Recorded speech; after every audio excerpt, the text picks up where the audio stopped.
Have you ever started a painting only to watch your paper curl, warp, or buckle under the weight of the water or paint? Putting an effort into a piece is really frustrating for only the surface to start working against you. Today I'm going to be showing you how to properly prep, stretch a paper to create a smooth surface and stable for painting. So, as an art student who frequently works with oil and mixed media, I have learned firsthand how important it is to start with a well-prepared surface. Whether you are a beginner or looking to improve your painting skills, this method will help you achieve that. Here's an example of one of my pieces that I created using a stretched piece of paper. So first you're going to need your materials. You're going to need a board, a flat board that's not warped. You're going to need some brown gum stick paper. Not paper, tape. It's tape that is not sticky until you wet it. You're going to need a relatively kind of large sheet of paper. Works best if you have a watercolor piece of paper. That way it doesn't warp or get messed up too much.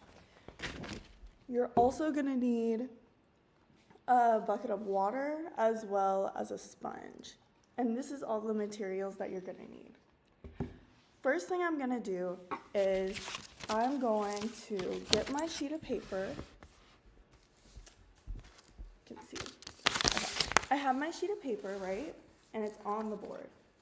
So I'm going to get the sponge and I'm going to gently make sure it's not too wet.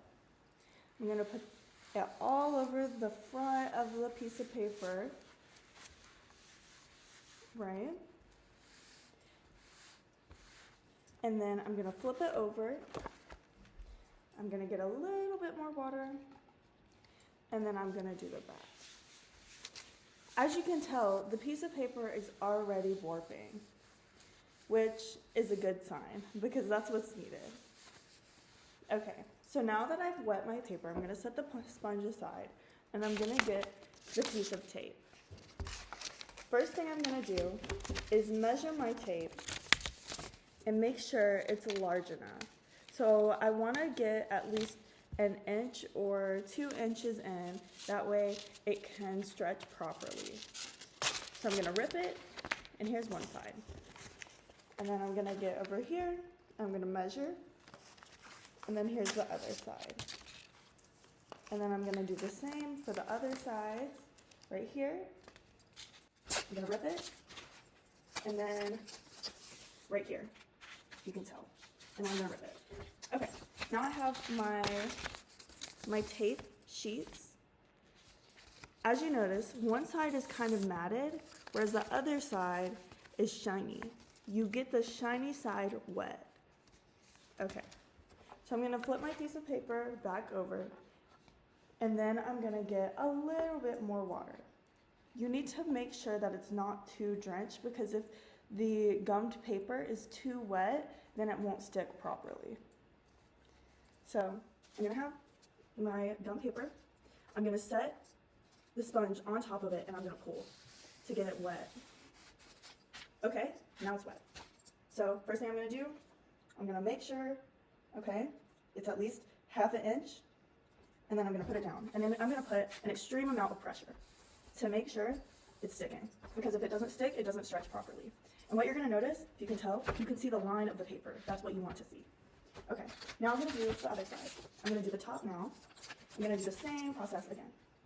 So I get my water, make sure it's not too wet, and then I'm going to put this right here, and then I'm going to wet it, and I'm going to put it down.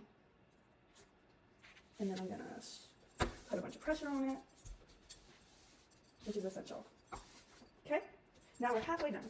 So now I'm going to do the same thing for the other two sides. I'm going to stick it right here.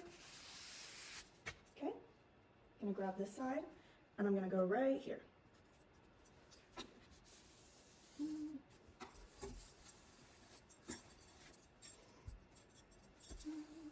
Okay, and now the last one, I might need a little bit more water. and then I'm gonna do it. Okay.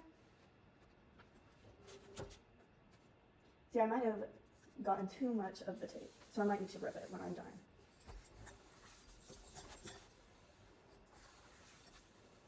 Okay, and now I'm gonna rip the excess right here because I don't want it coming off the page because that can make it easier to rip off, which is not really ideal. Okay, I'm just gonna get some scissors and I'm gonna cut it. Okay.